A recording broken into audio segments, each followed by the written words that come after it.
Você já ouviu falar da fábula Os Cegos e o Elefante, de John Godfrey Saxe?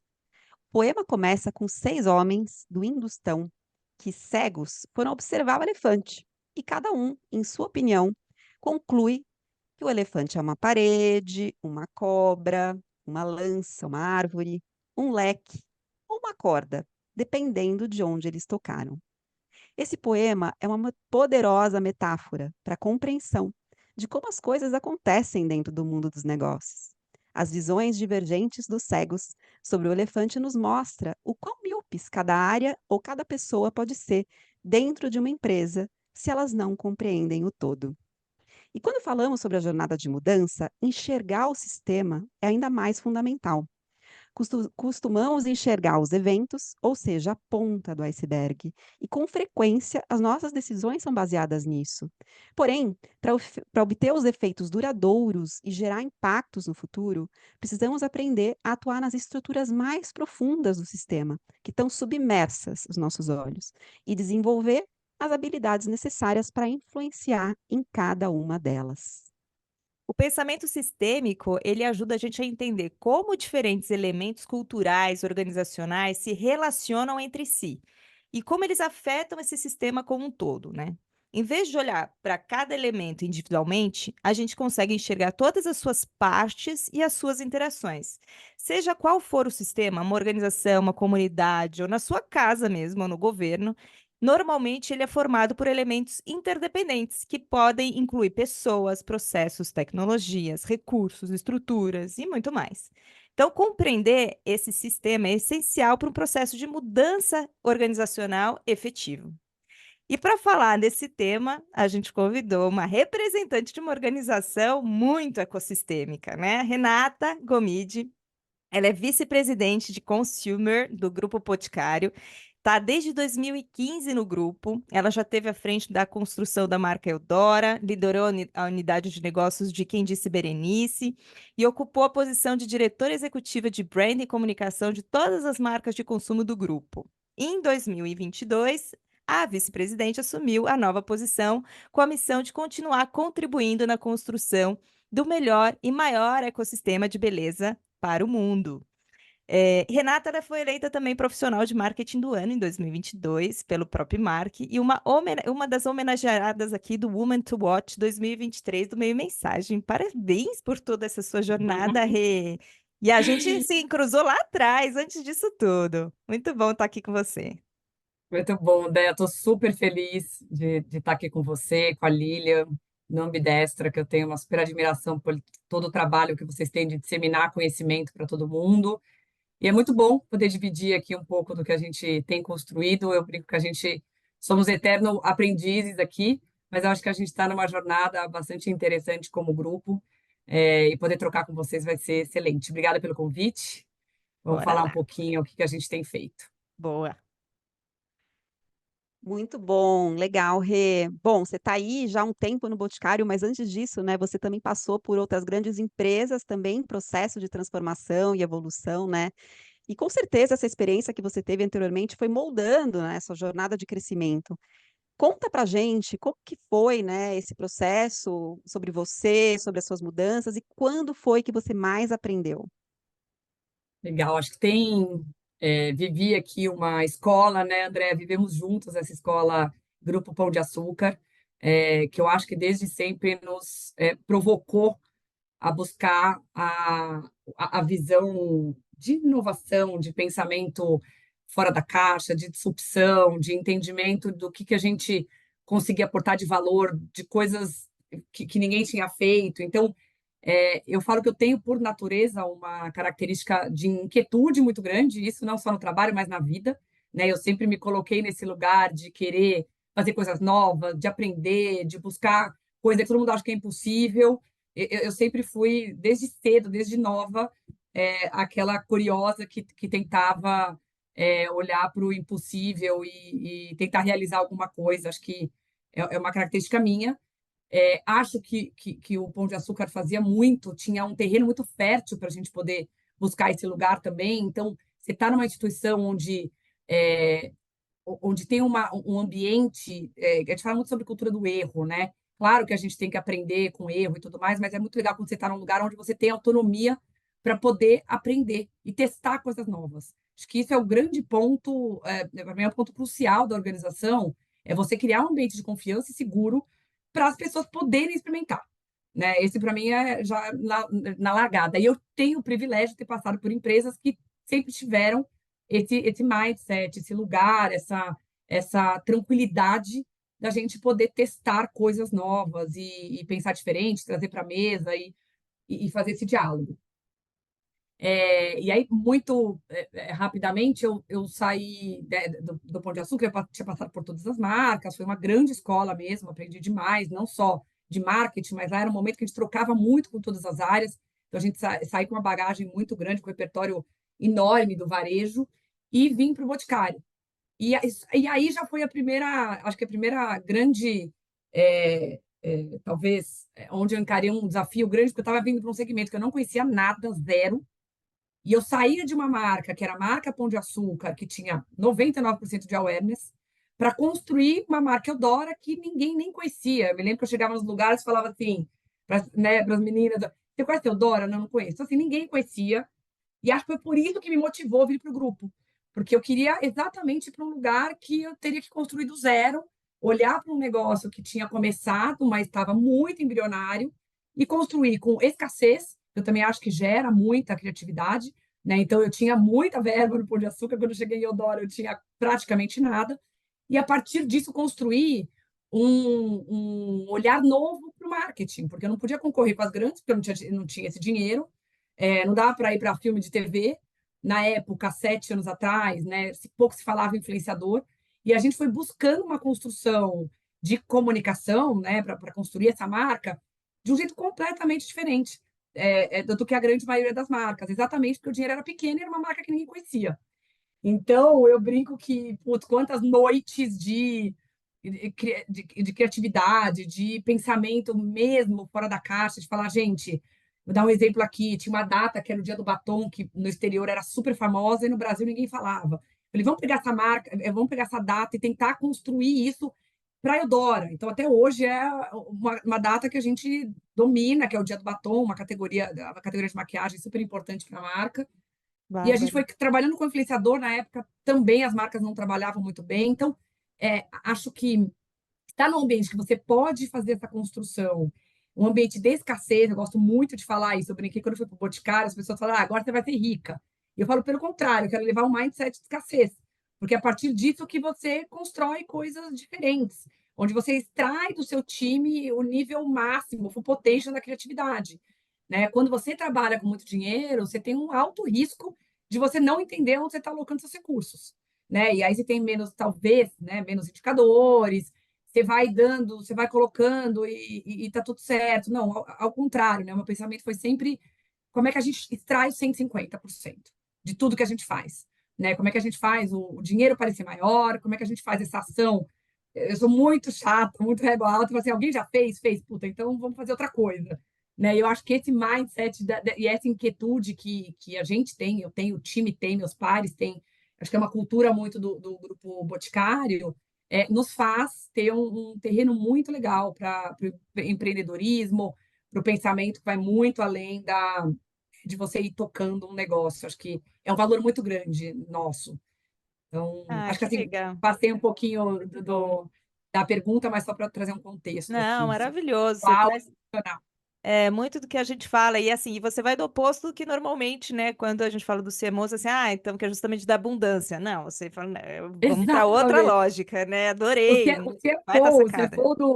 CFO do Marcelo, meu par CFO aqui do Boticário, ele brinca comigo, ele fala, gente, é a única CMO que a gente troca de lugar. Ele quer me dar mais dinheiro, eu quero pedir pouco dinheiro, mas isso é uma brincadeira, obviamente, quanto mais dinheiro, né, mais coisas incríveis a gente pode fazer, mas eu não aceito a desculpa do não ter dinheiro. E eu sempre falo que para coisas boas a gente acha dinheiro, porque a gente tem que muito mais uma sabedoria de como alocá-lo, né, e priorizar. Então, às vezes, eu vou priorizar alguma coisa que gera menos valor para alguma coisa que gera mais valor. Eu acho que esse é o pensamento que a gente deveria, que eu tento estimular sempre no time. Muito bom.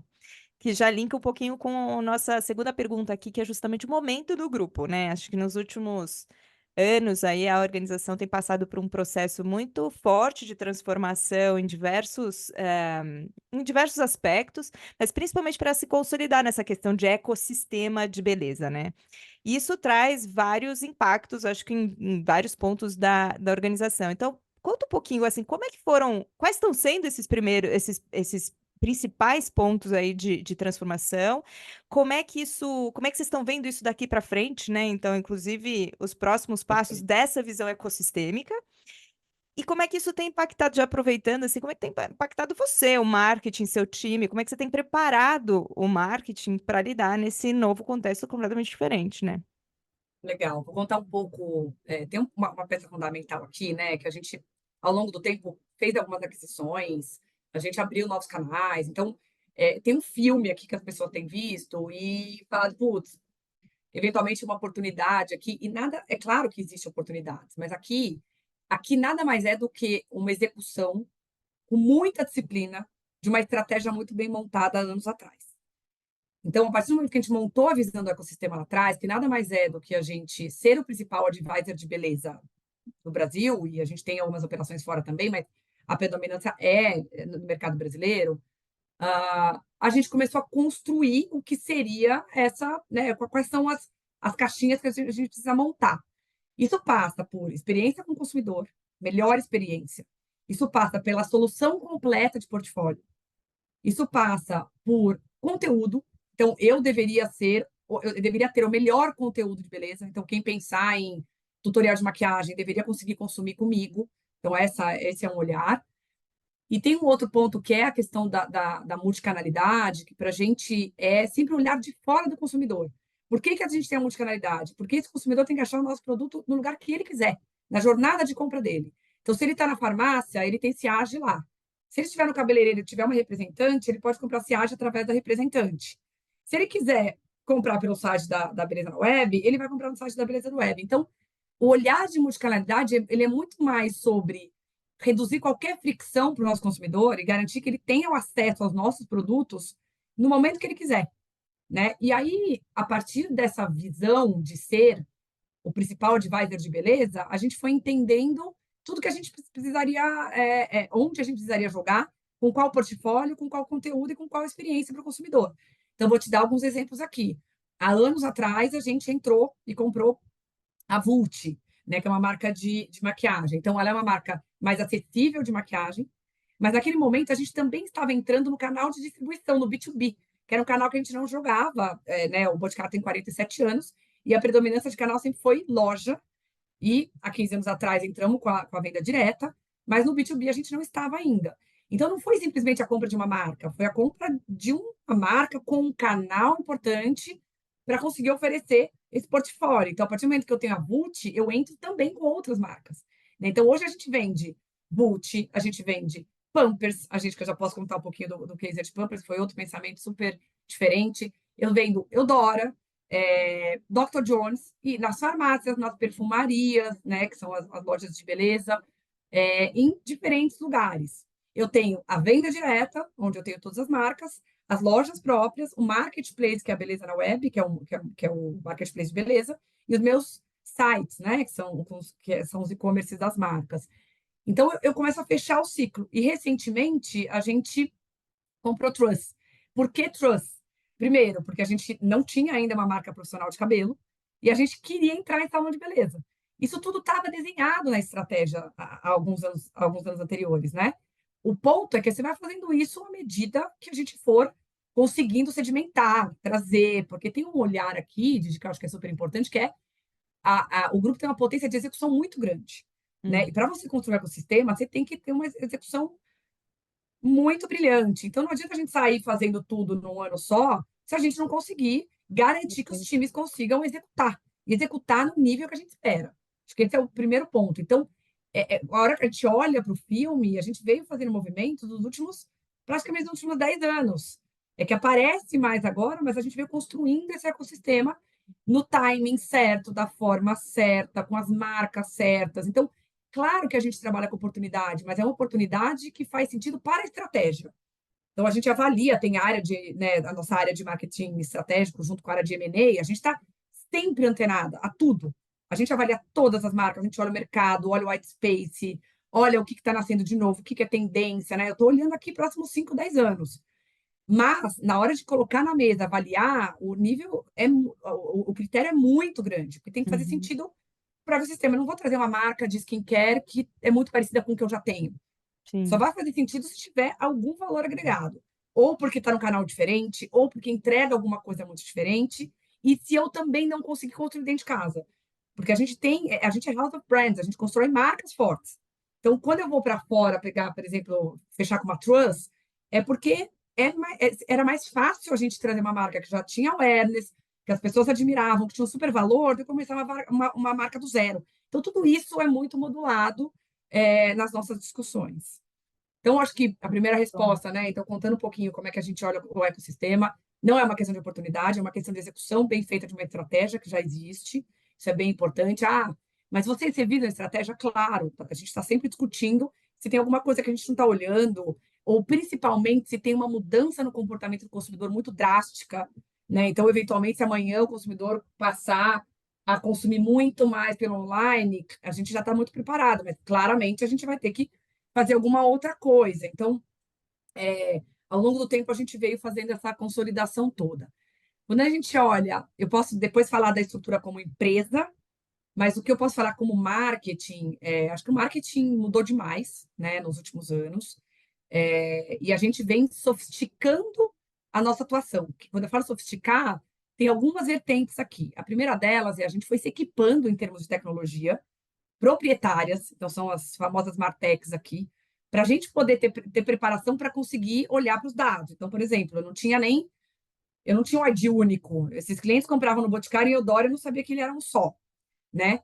Eu, até pouco tempo atrás, até alguns anos atrás, eu conseguia ler o que as pessoas falavam sobre mim nas minhas redes.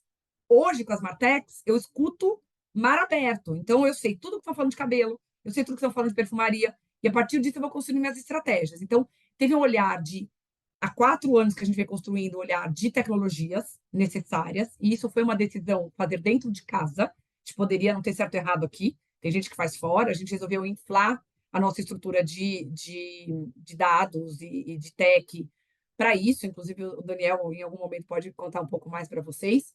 Mas porque a gente entende que essa é uma inteligência que tem que estar dentro de casa. A inteligência do consumidor é minha, não é de um terceiro. Então, essa foi a premissa.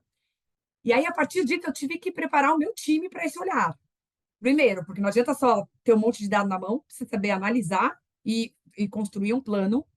Então, hoje, eu olho e fico assim, muito feliz com um trabalho que não é trivial, porque, né, você tem pessoas que vieram de uma outra escola de marketing, então a gente precisou mesclar um time onde você tem o olhar de análise de dados, de conseguir entender o que aquele dado está te trazendo, conseguir unir os dados, porque eu tenho informação de rede social, eu tenho informação de loja, eu tenho informação do meu call center.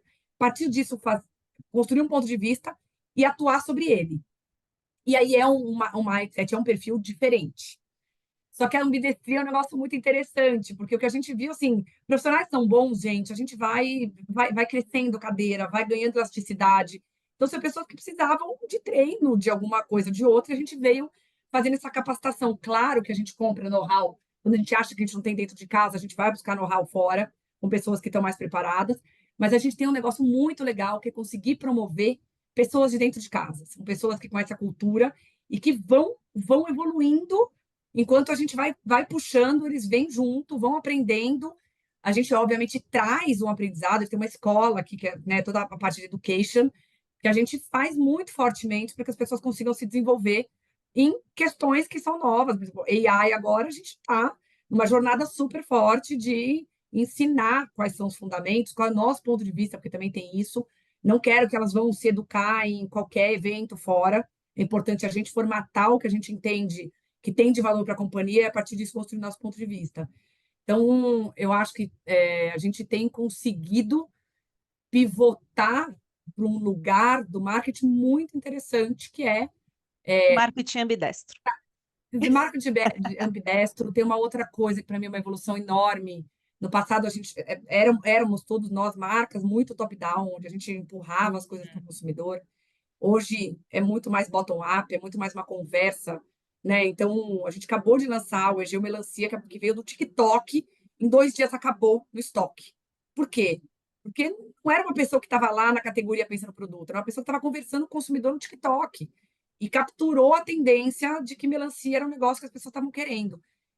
Só que para isso você precisa se estruturar, né? Você precisa ter sistema, ter pessoas, ter mindset, a cultura dessa inquietude, dessa agilidade no pensamento. É, é, são características importantes de desenvolvimento aqui interno. Maravilhoso. Perfeito, Parece muito fácil, né? bom, Mas Rê. é uma jornada Não é enorme. fácil, Nada não é fácil. fácil. Eu estava aqui pensando também, né? Você trazendo aqui para nossa temática, né? Falando de transformação sistêmica, estudo que está integrado, né? E a gente sempre fala que a estratégia e cultura elas estão integradas dentro de um mesmo sistema, né? E aí eu fico imaginando, tá bom, quando vocês desenharam essa estratégia, quando vocês construíram essa visão, quando vocês imaginaram esse ecossistema, né?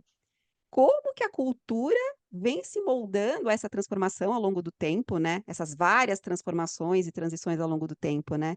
E quais que são esses pilares principais, né? Quando você fala de aspectos culturais que suportam esse foco estratégico. Você falou muito assim, o perfil do profissional mudou, mas tem uma questão aqui Perfeito. que são as habilidades mais técnicas, mas e cultura, né? Como que Ótimo. vocês viram esse momento? E acho que ninguém planeja também essa transição cultural ao longo do Sim. tempo, infelizmente, né? A mudança Não, vai total. acontecendo e a cultura vai acompanhando. A gente vai Como que foi? descobrindo. A gente vai descobrindo, mas acho que uma ótima pergunta, assim, contar um pouco dessa jornada foi muito interessante que, a partir do momento que a gente setou o ecossistema, a gente já evoluiu no pensamento de que a estrutura ela teria que ser outra. Não tem como construir um ecossistema com a estrutura que a gente estava. De novo, não tem certo e errado, mas para a ambição do grupo, a gente tinha que mexer em estrutura. E naquele momento, o pensamento era, então a gente estava estruturado em verticais, né, unidades de negócio. A partir do momento que a gente setou o ecossistema, a gente precisava ir para uma estrutura funcional, que tem a sua complexidade, eu já vou falar aqui, mas o pensamento era, eu preciso agora que todo mundo esteja trabalhando de forma integrada, porque eu vou mixar canal, marca, categoria, então é um cubo, né? Muito mais o cubo e muito menos uma vertical. A partir do cubo a gente consegue extrair mais valor. E aí começou um trabalho super profundo aqui na época, né? Eu não estava participando desse trabalho, foi liderado pelo Arthur, pelo Fernando Modé, que é o atual presidente, pelo Daniel, e com a ajuda da McKinsey no começo, mas depois foi um processo nosso. Tem uma área aqui de Transformation Office que cuidou de toda a transformação, gente. Ah, legal você falar depois desse escritório É também. zero trivial, porque a Uhum. gente tem uma empresa, né? A gente está falando de uma empresa que fechou ano passado de 30 bilhões. Não é simples, né? Você fazer uma mudança dessa, nessa complexidade toda de quantidade de marcas. Tem 14 marcas, master brands, mais 60 submarcas, todos os canais. Então tinha um tema, sim, muito forte e precisava de pessoas preparadas para nos ajudar. Daí vocês vão perguntar, vocês sabiam todas as respostas? De forma alguma, a gente foi desbravando. Qual que é, acho que o ponto muito legal? Tinha um alinhamento muito claro da liderança, de que este era o caminho. Então, a segurança de que a gente estava no caminho certo, né, que a gente sabia que a gente ia enfrentar turbulências, era muito claro. E a gente falava de forma transparente. Gente, não vai ser fácil, mas a gente só vai conseguir criar o que a gente precisa criar se a gente fizer dessa forma. Então, isso já dá um certo conforto, no bom sentido, porque as pessoas, né, acho que isso é uma característica muito legal do Boticário também, as pessoas olham para cima e admiram a liderança. Então, olhar e falar assim, cara, vai ter turbulência, mas a gente vai passar e vai passar mais fortalecido, foi muito legal.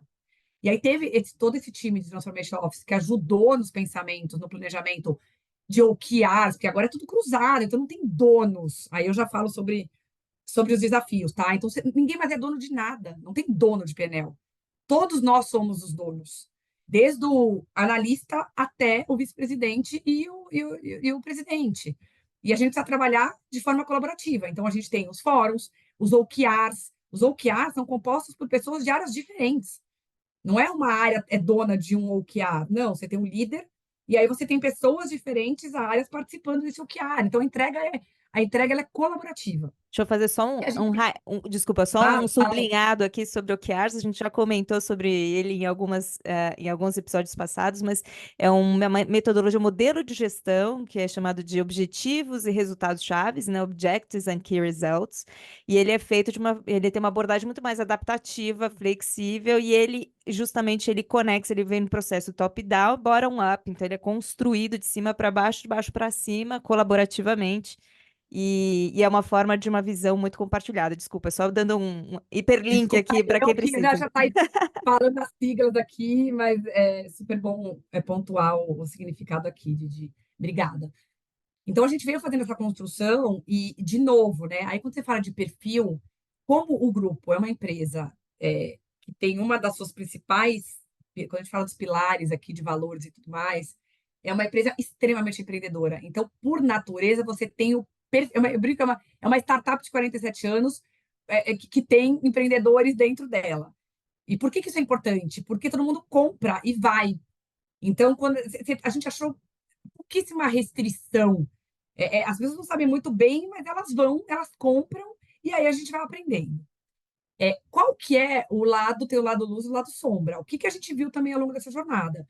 Pessoas que naturalmente foram saindo, né? É a lei natural da mudança. E por quê? Qual, para mim, é a minha leitura principal de pessoas que se adaptam, pessoas que não se adaptam? Tem as pessoas que têm a sua realização, talvez, ou a sua projeção de carreira, de ser dona de alguma coisa especificamente, ser dona de todo o processo. Aí é muito mais difícil conseguir se adaptar numa estrutura como essa. Porque aqui é muito colaborativo. Não adianta, você não é mais dona. E aí você tem a questão das características pessoais de cada um. Não, eu quero ser dona do processo todo, putz, mas aí aqui dentro não vai dar. Não tem, eu brinco que assim, não tem mais The Oscar Goes to, entendeu? Aqui é para todo mundo. Se deu certo por todo mundo, e se não deu certo, não deu certo por todo mundo. E aí, obviamente, tem algumas coisas que a gente foi tendo que colocar dentro da governança para poder fazer dar certo. Então, as métricas, né? Todas as metas das pessoas acabaram ficando muito mais coletivas, porque de fato tem que ser coletiva, então isso ajudou demais, porque está todo mundo indo para o mesmo objetivo. A gente montou uma governança também que fazia sentido todo mundo discutir os temas. Se você me perguntar assim, no dia a dia, né, o que que tem, o que que você sentiu? Tem uma coisa que eu sinto, que eu falo bastante, que a gente não conseguiu resolver. E eu não sei se a gente vai conseguir resolver. A gente aumentou o número, a gente aumenta o número de interações.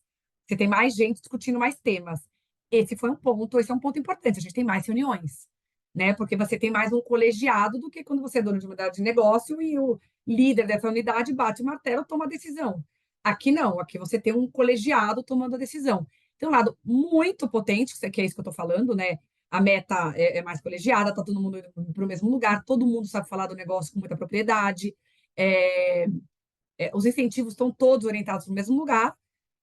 Qual que é o ônus disso? Eu acho que o ônus tem pessoas que não se adaptam, pessoas boas que não se adaptam, então não é sobre a pessoa não se adaptou, então ela não é boa. Não, não tem nada de perfil aqui. E tem um olhar, sim, que a nossa maior preocupação é como é que a gente mantém a agilidade de alguma coisa que é É mais isso que eu ia colegiada. perguntar. Se E não a gente perdia conseguiu, a por agilidade. causa dos fóruns. Então, a gente Uhum. não perdeu, porque a gente conseguiu montar uma governança que ajuda. E aí foi um negócio interessante. O que que a gente viu ao longo do tempo, né? E quando eu sentei no G9, né, que são os vice-presidentes, isso já tava super, esse mindset já estava super sedimentado lá, e é muito interessante. A gente não podia assim, você tem que abrir mão. Você não pode mais ser a pessoa que vai olhar tudo. Os times vão ter autonomia. Isso dói, não é fácil. Quando você fala assim, gente, eu não vou. Então, eu me lembro que no começo eu falava, meu Deus, mas eu não vou poder entrar aqui. Não, mas eu tenho que confiar. Então, é um momento de desapego, realmente, porque você precisa confiar nos times que estão É isso trabalhando. aí. E a gente confia nas pessoas, mas é difícil você desapegar, porque ao longo da vida você aprendeu que você tem que olhar para tudo, direcionar tudo, né? E acho que esse exercício do desapego e entrar naquilo que efetivamente você precisa direcionar, ou deliberar e ajudar os times, também acho que é um ponto de muito aprendizado aqui. Né? Isso vale para todos os níveis no final do dia, porque você tem lá squads que estão tocando a vida. Claro que a gente às vezes precisa ajustar a rota, isso faz parte do processo, mas eu diria que está dando certo, né? A gente tem colhido aí nos últimos 3, 4 anos, resultados muito potentes de crescimento, né, crescimento de saúde do negócio, tanto em crescimento de MV, quanto margem, quanto indicadores de marca. Então, todos os nossos indicadores de sucesso são muito positivos. Então, não tem nada que a gente olhe e fale assim, putz, será que tem alguma coisa nessa mudança que não deu muito certo? Vive no dia a dia e com certeza terão outros desafios, mas a gente vai conversando e vai ajustando ao longo de todo o processo. Mas pro negócio, com certeza, acho que foi a melhor decisão que foi tomada aí há uns Boa. 3, 4 anos atrás, a partir do momento que a gente fez essa mudança organizacional. E aí, então, assim, conta um pouquinho, se vocês têm esses modelos, tem squads acontecendo, então tem modelo, em que áreas que tem as squads rodando, para que elas servem, vamos dizer assim, e Legal. depois entender um pouquinho o seu modelo também com parceiros, porque aí vocês têm os OKRs, esse modelo de gestão e governança dentro de casa que você falou bastante, compartilhado. E esse modelo das squads, aí você vai contar se é mais para inovação, enfim. E como é que funciona com esses parceiros de fora também, né? Com as collabs, aí você falou né, de Posso Pampers, que falar um você queria pouquinho? comentar, então acho que é legal também falar esse modelo também para fora. Legal. Assim, o tema dos OKRs é curioso, né? Porque você ouve muito assim, mas os OKRs funcionam para tech. Essa é a maior, assim, a gente virou a empresa inteira, Didi. A empresa inteira A é gente gosta disso também. planejada, é planejada através dessa governança, desse modelo ágil, dos OKRs, dos acompanhamentos, com essas métricas todas. O Squad, porque assim, o Squad em si, você tem várias áreas. Por exemplo, na minha área tem vários. Tem em CRM, tem em mídia, tem em desenvolvimento de produto. Então, os Squads, obviamente, não estão na empresa inteira, mas eles estão espalhados praticamente pela empresa inteira. Você tem, por exemplo, para algum desafio. Então, assim, a gente vai montar um planejamento de maquiagem diferente. Aí você tem um squad anual, que a gente monta, deixa rodar, acabou o projeto, entra para a governança natural. Mas a gente monta o squad e se desfaz dele à medida que for necessário aqui. Mas o planejamento, ele é nesse modelo ágil, a organização inteira. Tá? Então, isso é muito legal, porque todo Muito. mundo sabe de todos os OKRs, de todas as atividades que estão ligadas aos OKRs, eles são revisados a cada 6 meses, então tudo acontece nessa perspectiva. Então, a gente faz o planejamento estratégico da companhia, claro, né, tem os direcionais, depois ele já é cascateado para os OKRs, então Isso, é a cada 6 meses, são a ciclos de gente não 6. são ciclos de 6, né, os Tá. OKRs a gente vai revisando, mas dentro já, né, seguindo uma estratégia já super bem estabelecida. O que a gente muda eventualmente é, putz, uma KR aqui que talvez não esteja tão aderente ao OKR. O OKR ele não muda mais as atividades, né? Então, eu acho que é um modelo super interessante. Quando a gente vai para fora, acho que assim, a dinâmica obviamente ela é diferente, né? O parceiro não necessariamente trabalha dessa forma, mas a gente, como a gente está muito preparado para absorver nessa agilidade, né? E já conseguir fazer o negócio rodar, é bem interessante, porque a gente tem, então, evoluído ao longo do tempo no pensamento de collab. Pampers, a gente nem considera collabs, porque como é que foi o pensamento de Pampers? Como a gente está trabalhando no ecossistema e eu tenho a cadeia toda, a gente pode desenvolver qualquer tipo de produto que a gente quiser. E aí, em conversa com a Pampers Brasil não tinha a intenção de lançar a linha infantil. Então, tem as fraldas, mas não a linha infantil de cuidados. E a gente poderia ter uma oportunidade, porque a gente tem a fábrica, a gente tem as pessoas que constroem o produto e a gente tem o canal. Então, a gente que faz todo o processo para eles. Então, a gente é quase que não diria um prestador de serviço aqui, mas a gente faz não só isso, como a construção da marca. Então, e aí é super interessante, porque essa marca já existe, não é que a gente está construindo do zero. Então, hoje Aí o é um meu novo time modelo de tem negócio. um novo modelo de negócio, completamente diferente do que a gente já tinha feito. A gente senta com a Pampers e constrói o conteúdo, porque hoje já existe a marca, não é assim, agora eu vou construir uma proposta de valor para a Pampers. Não, a marca já existe e é forte para caramba. O que eu preciso é construir a extensão da categoria de cuidados a partir de uma proposta de valor já existente.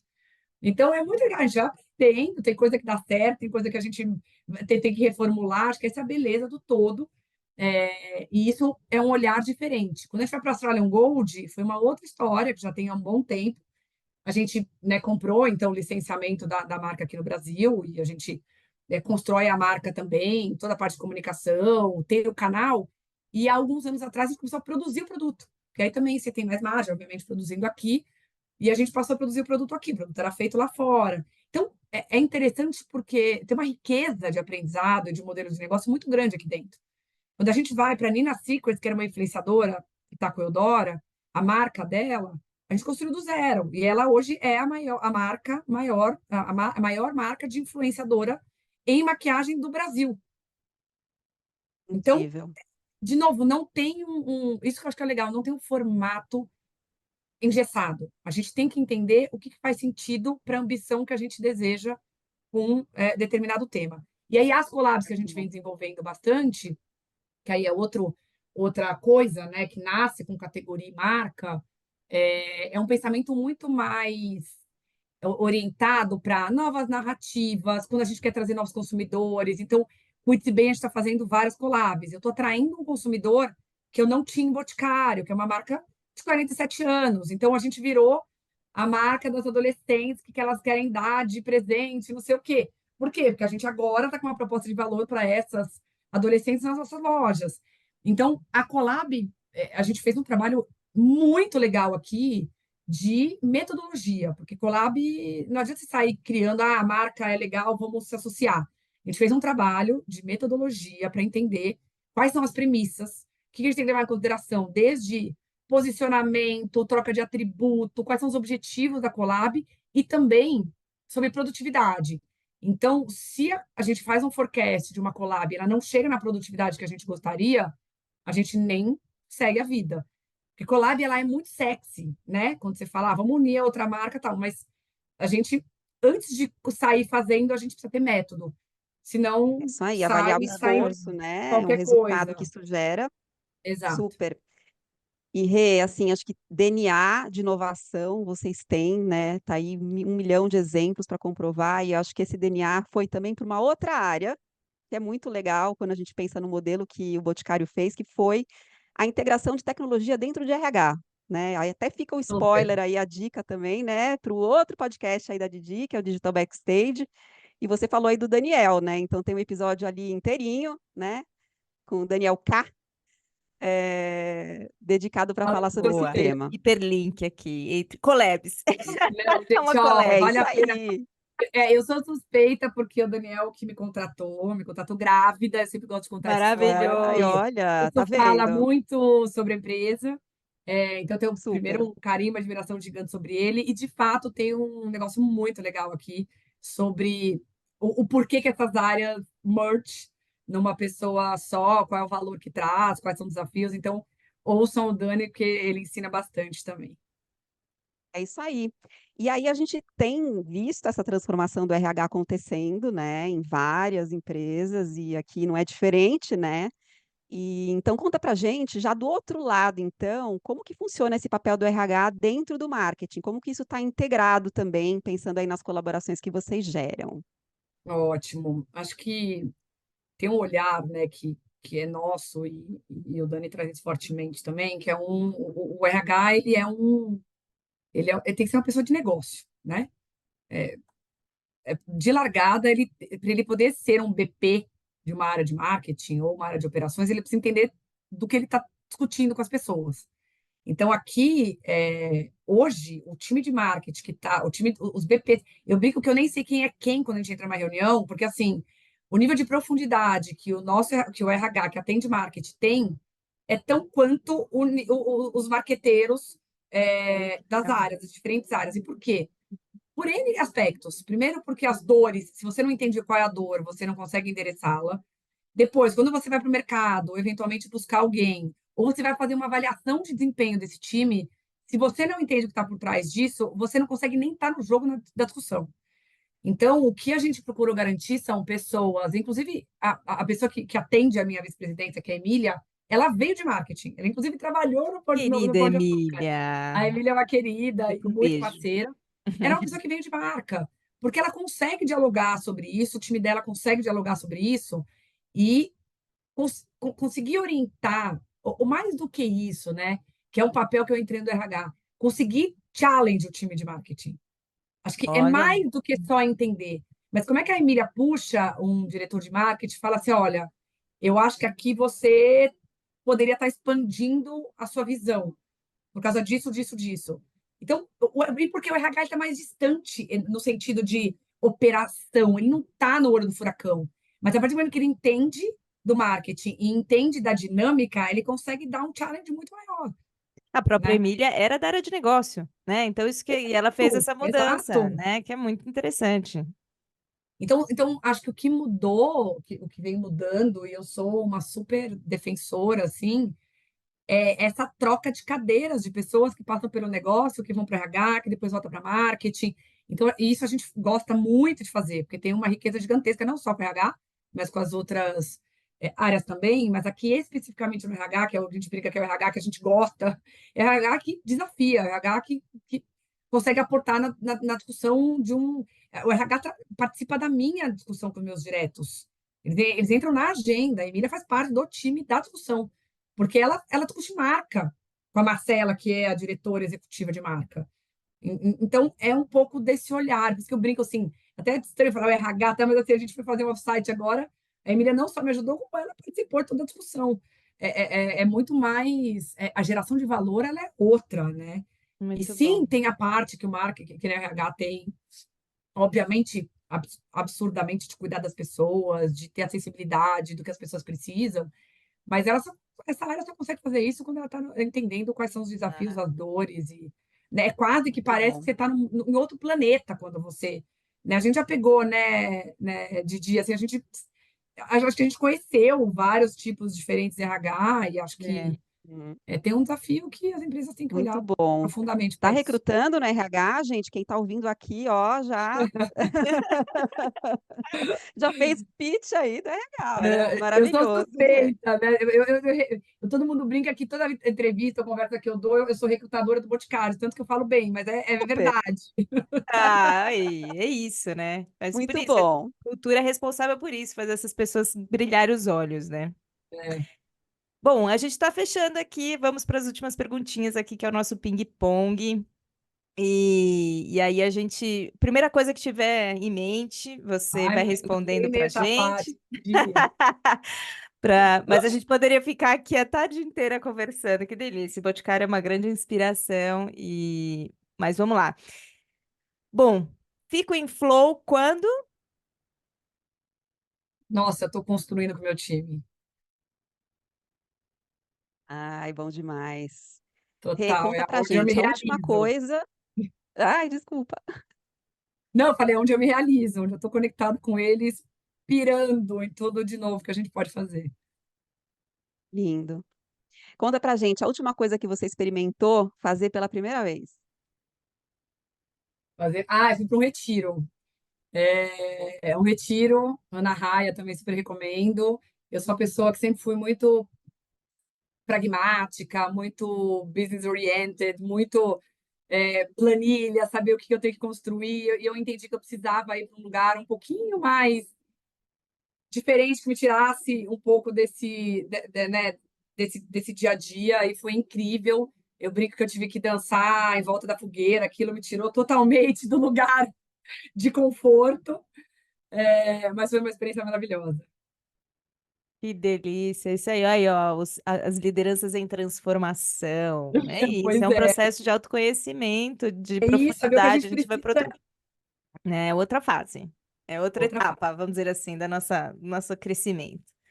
Eu Mudança. recebi bullying, porque o pessoal falou que eu não ia conseguir ficar 2 dias no retiro, sem celular, sem conversas, e foi maravilhoso. A gente consegue, Ah, sim, expandir boa. os horizontes. Mas a gente troca umas figurinhas. Boa. Mudança é.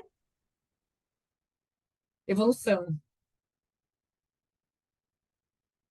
Muito bom. E Rê, conta pra gente o que que você tem lido, o que que você tem visto, dica de conteúdo que você quer deixar aqui pro pessoal. Boa. Eu sou muito curiosa e eu acho que o marqueteiro tem que ver de tudo e ler de tudo.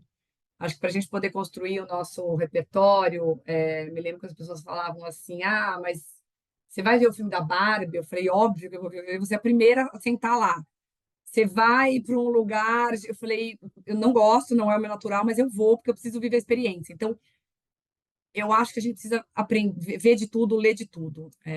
E aí, normalmente, quando eu tiro, né, ou é feriado, e férias, e tudo mais, eu costumo levar livros de diferentes características aqui, né? Sempre um de negócio, um que seja alguma coisa diferente, um romance, e vou devorando aí diferentes temáticas.